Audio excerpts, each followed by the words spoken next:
tonight is an award-winning filmmaker. She is best known for looking at nostalgic schlock from the 80s and 90s as Nostalgia Chick, but also looks at some good stuff once in a while. And on top of that, she is also in the process of trying to write either the best or the worst novel, depending on your point of view, with her web series 50 Shades of Green. Please welcome Lindsay Ellis. How are you doing, Lindsay? I'm pretty good. How are you, Doug? I am very good. I cannot complain. So, honestly, as you very well know, you were brought on to Channel Lawson to bring in a more feminine outlook on nostalgic media. So I guess my first question is, why are you such a bad me? Because, I mean, you used to have the glasses. They're gone. The beard is not improving at all. No, I lost them.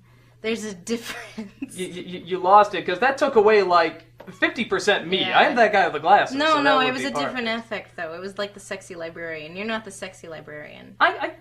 I got some nice jokes here. I can you pull don't it wear the off. push-up, because you know they get the push-up bra. Okay, it's no Brad, but Brad's got some nice ones. But no, you also don't pull your hair back. Have like the single strand. I'm working. If I had hair to grow, I would do that. Well, honestly, I would own it. I don't know. I definitely kind of toned back a lot of stuff. As time went by, my makeup got super, super plain. I stopped wearing the bow tie. The glasses usually were because at any given time I didn't know where they were.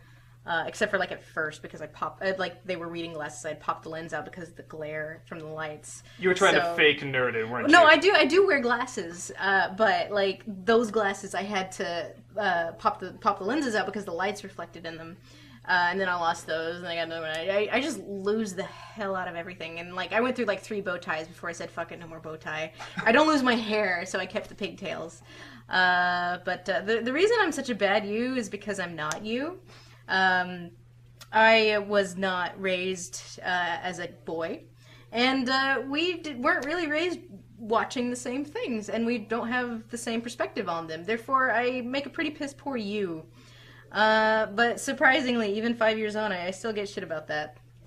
So thanks, Doug. Your beard will grow in. You'll get good. The hair loss will go, and you'll do a Bart's Nightmare. It'll be fantastic. Oh, I think I've had a few Bart's Nightmares. I just sort of swept them under the rug and moved on, rather than acknowledge. Swept them under the internet. Yeah, I just sort of, like, rather than acknowledge my failures, I'm just sort of like, okay, next time we'll do better. What Dune? Yeah.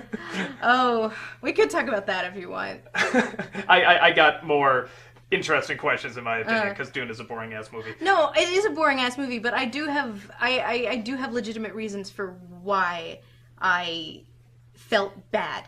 And I never told you this. But honestly, the day that I felt really bad about the Dune review was when I watched your Independence Day review. And I'm so curious what the connection is. Well, you got a lot of things wrong that were explained in the movie, because you were like, why didn't they do this? And I was like, that was in the movie. It was just sort of like in a little throwaway line. And I kind of realized that, like, all my frustration with Dune was, it wasn't clear, but it was there. Like, the stuff that wasn't obvious, it was in there.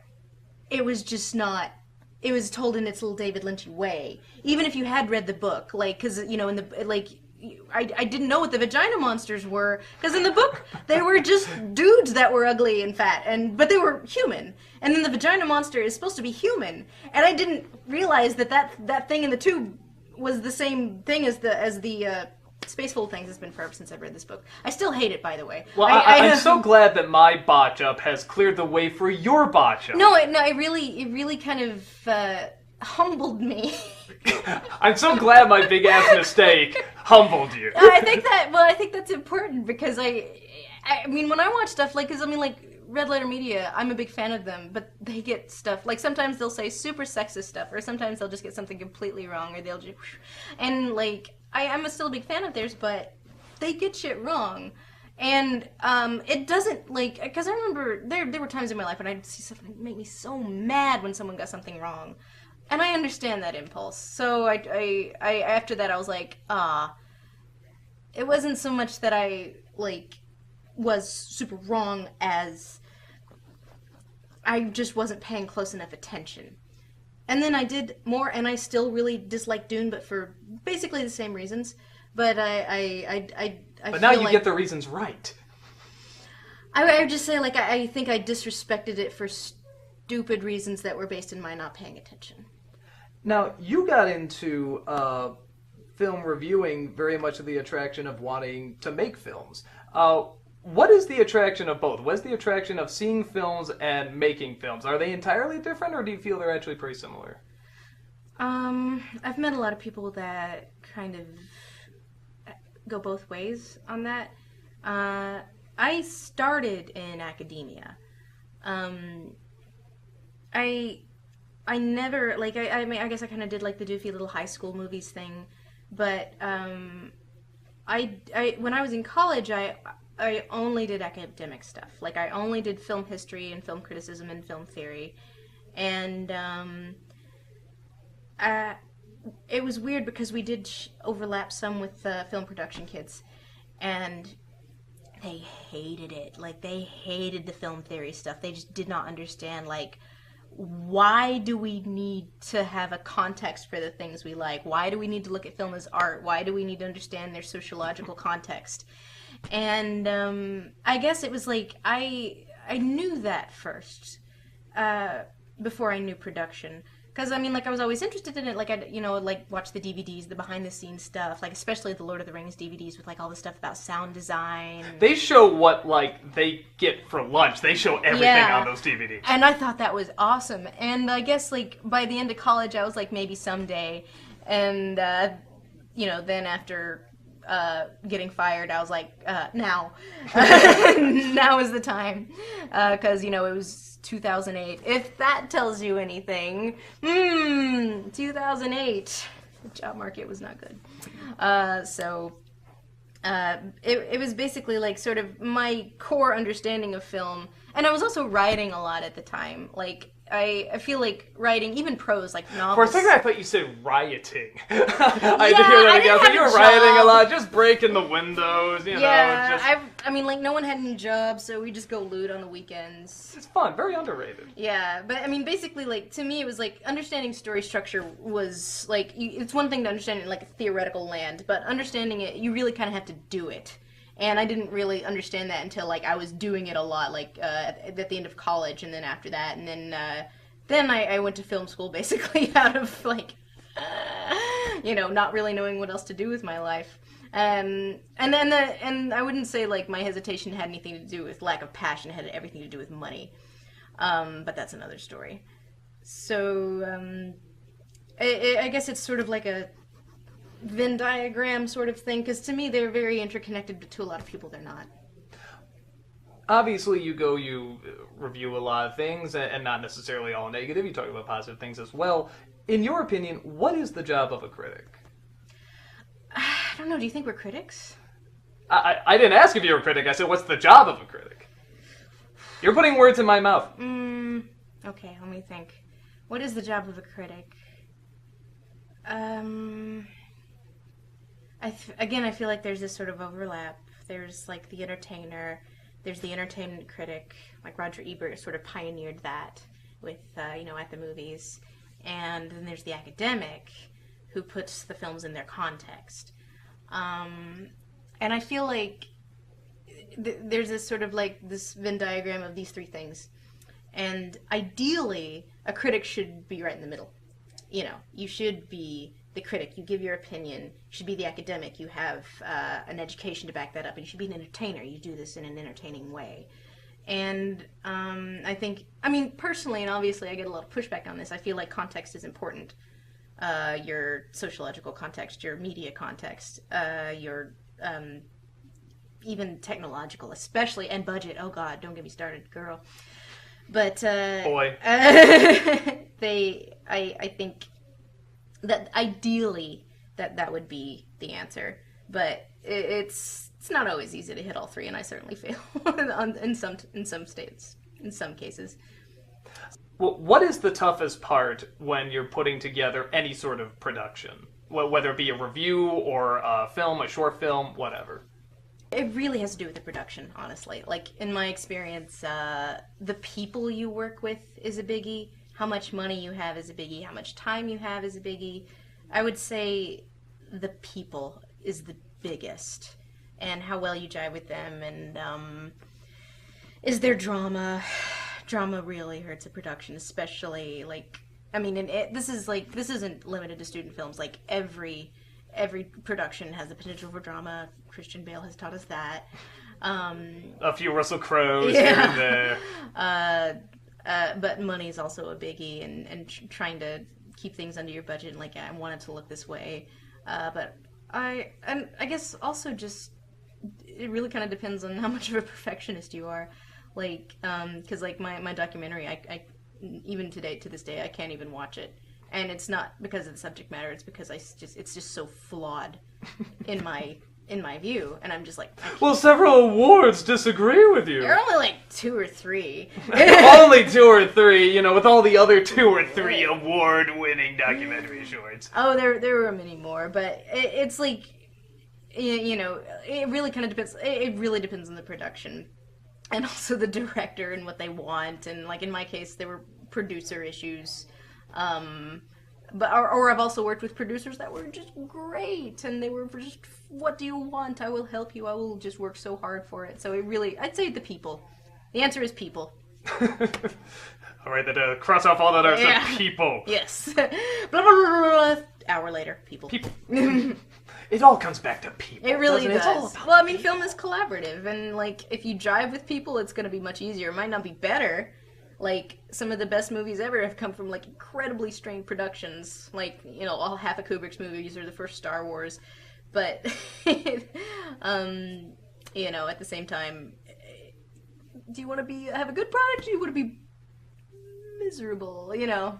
There, actually, something I've noticed a lot of times, at least from interviews, from what I've noticed, is that a lot of directors that I consider not making very good movies are usually very nice and very kind. And every time I see them on commentaries or whatever, I say these sound like smart, kind people, and you almost got to wonder if there is sort of I guess it's going to vary from production to production, but if there is sort of a connection to sort of the nicer the person, maybe sort of the less likely it is that a film is going to be more artistically pleasing, possibly. I guess. I know It's sort of a weird comparison, I guess. No, I think it's fair. I think there are directors that know how to play the game, and then they get very far by that. They may not necessarily make very good movies.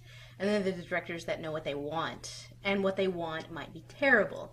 But what they want might also end up being the best product. And then there are the ones that listen to their friends, and that can also be terrible. But, I mean, you look at, like, Andrew Stanton and Wall-E.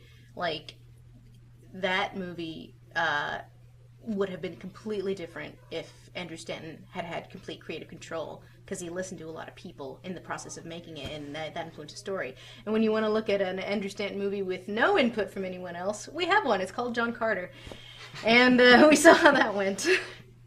Now, compared to other online reviewers, when you review something, you don't usually go in order, whether it be a game or a movie. You don't go in order of how it's delivered. You go very much like, let's talk about character, let's talk about story, let's talk about elements, and talk about that as a group. Sort of more like a traditionally written review.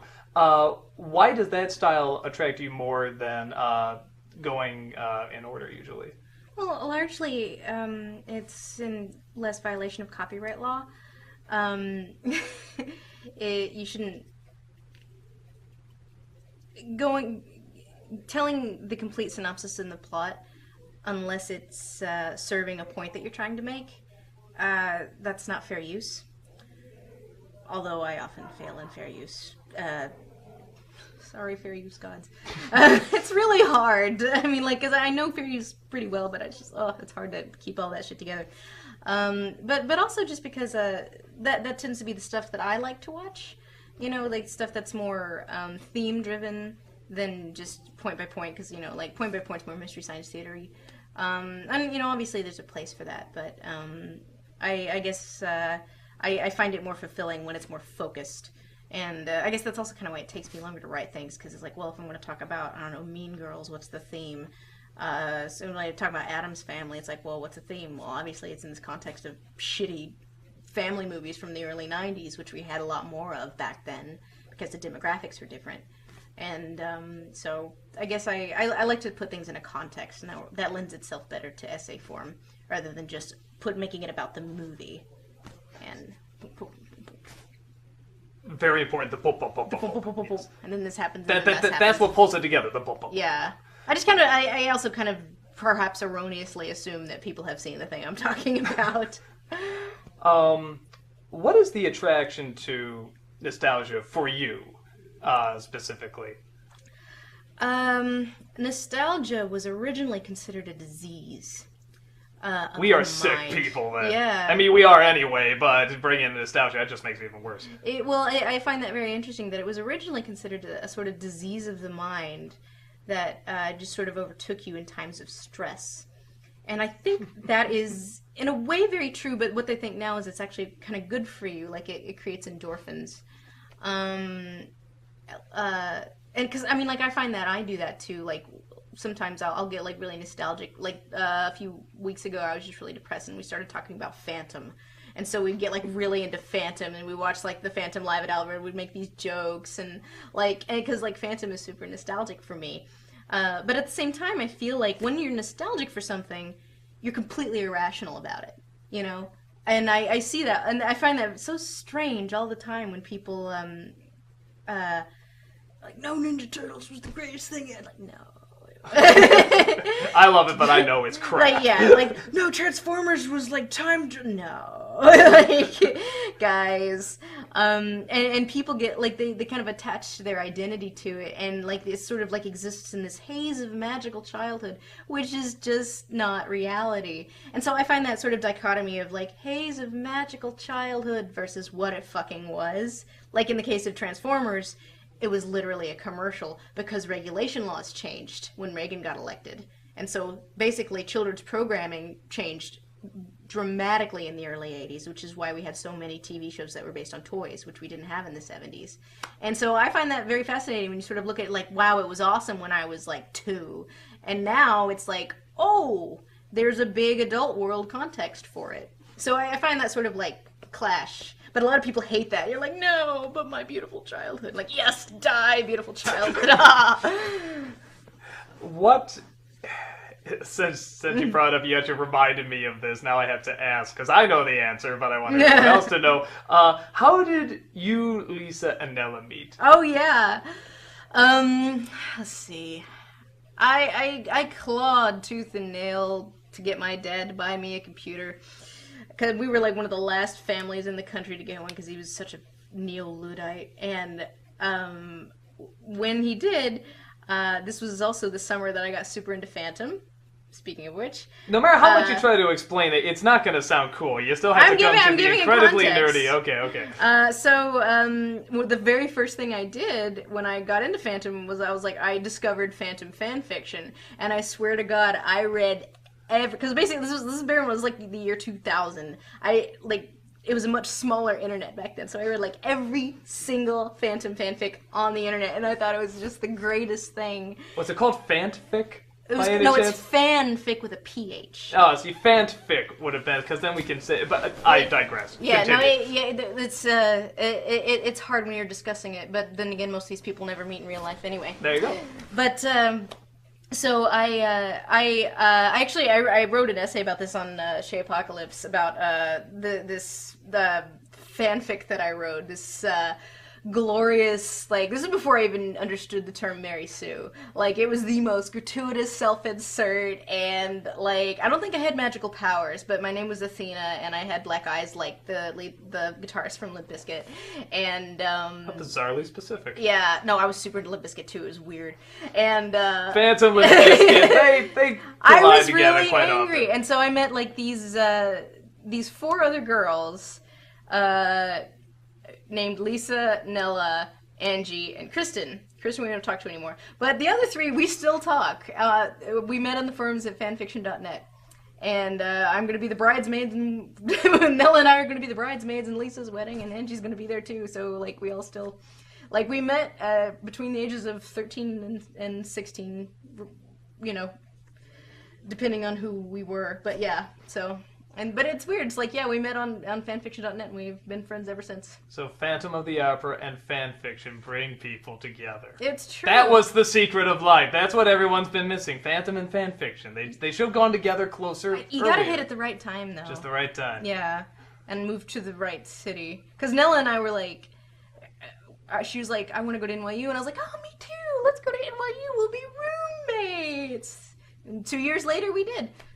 There you go. Yeah. I was expecting a but in there, but no. Nope. And we did it. Yeah, that was this is one of those things that you think would never ever happen because you're a dumb kid, but that was exactly what happened. Like, we both got into NYU, and so that was that. How many awards did the A Word win? Not that many. Let's see.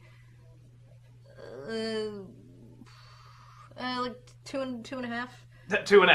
Yeah. Well, they cut it in half? How'd that work? Although I was like a finalist and an honorary mention in a couple, and won 2 for another thing. So I guess 3 cumulatively, if you combine them. The documentary, for those who don't know, is about abortion, where you very bravely, in my opinion, make yourself the subject. And did you see your review about it on YouTube? Oh, the one where they take where I'm talking about Twilight Breaking Dawn and splice it to make it about your movie? I had so many people that were so heartbroken. They were like, I can't believe Doug would say these things. I have to be honest, I found that pretty funny. I actually did laugh at that. I'm like, this is total bad taste, but this is funny. I was like, what an idiot. And you were like, it's funny. I was like, yeah, I guess it's kind of funny. But people were really hurt by it. They were like, I like Doug. I thought he was a nice guy. I can't believe he'd say such mean things about me. Well, maybe that's credit to a good editing troll, I guess. Yeah, I guess that was a good edit troll.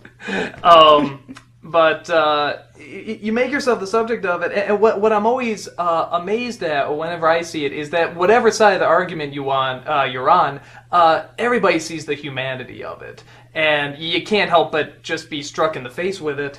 What possessed you to do not only a risky subject, but in such a risky way? Well, honestly, because I hadn't seen that. Like, after it happened, I was taking this. I decided to take this documentary 1, which was Advanced Project 1 at USC. This would have been my 3rd semester, and I was doing sound for a documentary. And as I was doing it, I was taking the pitch class that you have to take, and if you do want to direct one. As I was doing it, I was watching these other documentaries about abortion, like Lake of Fire is a biggie. And there are also some other less famous ones. Speak Out is another. But that was kind of a talking heads more than a documentary. But there are quite a few. But they're all about the debate. And I really hated Lake of Fire. I loathed it, which is because that's. Okay, I take that back. I admired how much effort went into it because it was filmed over the course of many, many years. It was made by the guy who did American History X, and the intent was to get all of the different perspectives, and also it followed like some people who like were affected by abortion clinic bombings, and the thing I hated about it was that like at the end of the day I was just like, who cares? Who gives a shit about these people that just have all these opinions? Most of them were men. The only really interesting subject he had in it was Norma McCorvey, who was the original Jane Roe. She very publicly regrets having been a part of Roe v. Wade. And so I thought that was very interesting, but for the most of it, it was just like, hey, I'm an atheist pro-lifer, or like, hey, I'm a crazy bomber person. And I'm just like, this has nothing to do with the reality of what it's like to go through it. And I guess like that was what made me realize like how much the experience of the woman going through it, and to some extent the men, is just completely taken out of the picture. Like on the feminist side, it's all about like, you're not allowed to hurt, you're not allowed to have any sort of complex feelings on the subject. And on the pro-life side, it's all about the baby, all about the baby. If you are hurting, it's just because you're wrong, and you'll get over that. And so like I felt like I'd never seen anything that kind of captured the reality of it, like the actual experience of it, at least in documentary form. So that was my intent, was just to sort of find other people. And originally I wanted to include more men, but I think due to the time limit, it couldn't be more than 26 minutes. We couldn't do that. Or it did, but it kind of messed up the flow, which frustrated my producer. But But so it ended up mostly being about like the experiences of the women, and because just that is so often not really considered relevant to the discussion. And this, of course, is building up to your magnum opus. I mean, that was good, but the magnum opus, that is 50 Shades of Green. What can you tell us about creating this book? Tell us exactly what the project is and what the goal of it is. Well, it was just, we wanted to do an interactive web series was the thing. And we're all writers, like Nella and I write, and Lisa does too, although she wasn't initially involved. Because she was writing her book, a different book. And so we were like, well, we'd been trying to figure out how to incorporate books more into video. And so we were like, well, this could be a good way of doing it, would be making it interactive. And basically letting the viewer decide what it was that we do. So we're like, all right, we're going to make a book, and then you decide. Like, the only thing is, like, it has to be like a knockoff of these super popular romance novels, like ours was like, it's going to be either 50 Shades of Grey knockoff or Twilight. And we really didn't want to be 50 Shades of Grey knockoff because we really didn't want to write like 90 sex scenes and like 400 pages. Like, oh my But you God. throw Cthulhu in there. Yeah, well, suddenly it works. Well, what people ended up voting for was like it should be young adult, like in the vein of Twilight or Hunger Games.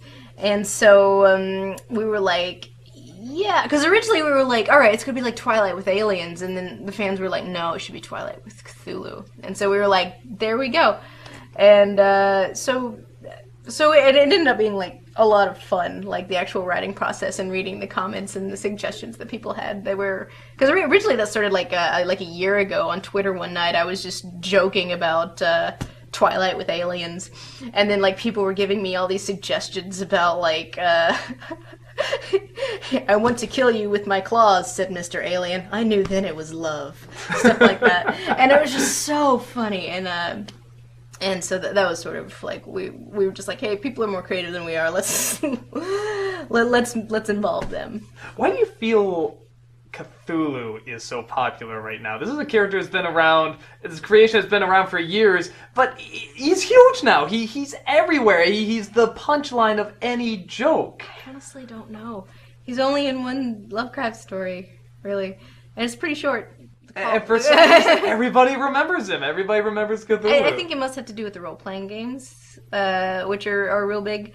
I really don't. I think it's also because, like, of all of the other Lovecraftian horrors, he's also the one that, like, kind of has the most distinct look, like, visually. And so you can be like, when Cthulhu X bad shit goes down, and like, okay. But I guess it's sort of like the character equivalent of Rock's Fall, everyone dies. You know, it's just like, sort of like, game over, Cthulhu's here. And what is the title of the magnum opus? It's Awoken. Awoken. It was it was either going to be The Call or Awoken. And the Call turned into a bad Halle Berry movie, so, yeah, which will probably be forgotten very quickly, but for Gillis, I think Awoken is a better title. Yeah, we went with Awoken, and then we were like, what was the second one? It was going to be like Forsaken, and then... These have to be real titles, though, that's the thing. Well, it was weird because like the premise we picked was a little dated, because publishing... the world of publishing, it crawls along at a snail's pace, but by the time something like, The Hunger Games comes out, that ship has already sailed, Like, by the time the Hunger Games hit it big in 2009, 2010, dystopia was kind of over. Like, if you're submitting a dystopian book, it's like, we've got too many of these. And so by the time, like Twilight came out, 2 years later, there was this huge glut of paranormal, because it's about how long it takes to get a book published. And so, like, with this particular genre, it's really quite dated, because paranormal romance is done now. Like, now it's all about... That's so last 10 years ago. Yeah, that was so Bush administration, let me tell you. But, yeah, it's... but we thought it was still funny, but because it's like, hey, it's dated, our fake author doesn't realize it's dated. So, still trying to cash in. Yeah, still like, people like paranormal romance, right? I like to end every interview with two questions. They're polar opposites. The first one is, what is the hardest thing, whether it be professionally or personally, you've ever had to go through, and how did you get through it?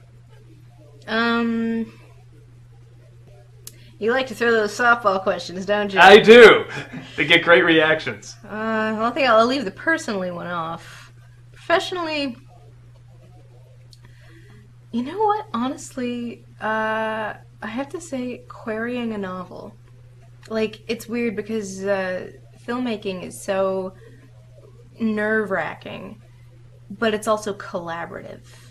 And it's like, because I wrote another novel, which is not the Cthulhu novel, which I've been kind of pecking at for last year, and I was querying it for a while, and that you're so alone. And not in a way with like film, you've got producers and you've got your cinematographer and your buddies and you're all in it together.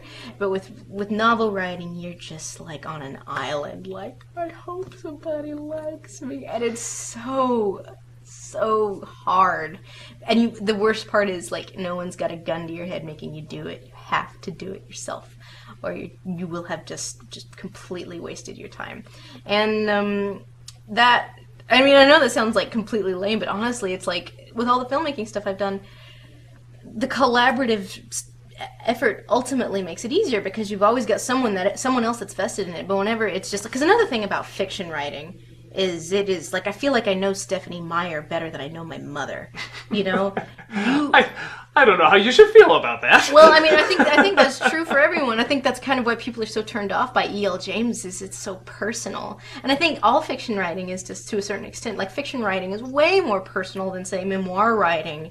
You know more about Dan Brown than you do David Sedaris. So it's like, on the one hand, you're so alone. On the other hand, you are laid completely bare. And all your issues are there in fiction form in a way that you yourself probably don't get. As opposed to memoir, where it's completely deliberate. Or documentary, for that matter. So I would have to say querying fiction for professional publication has been the hardest thing I've had to do. And how did you get through it? I haven't. I'm still doing it. But I would say, like, I'm still in the process, but just numbing yourself to criticism. I've also, been making friends in the publishing industry. I guess it kind of makes it less terrifying. And, just reading a lot and being like, I'm better than this. Right? I could do this. And then you read your stuff and you're like, I use too many adverbs. And finally, what is the one thing, again, either professionally or personally, that you are the most proud of that you've ever done?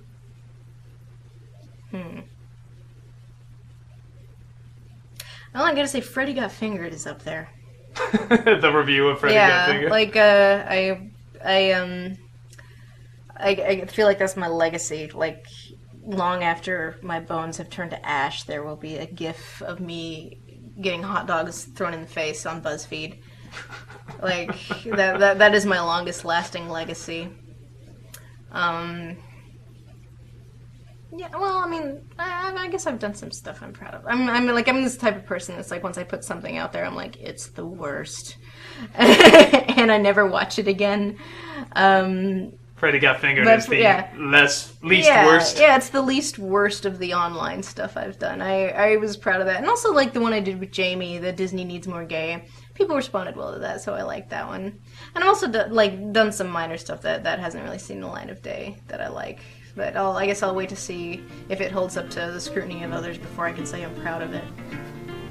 Very nice. Well, this has been Lindsay Ellis, and this was Shut Up and Talk.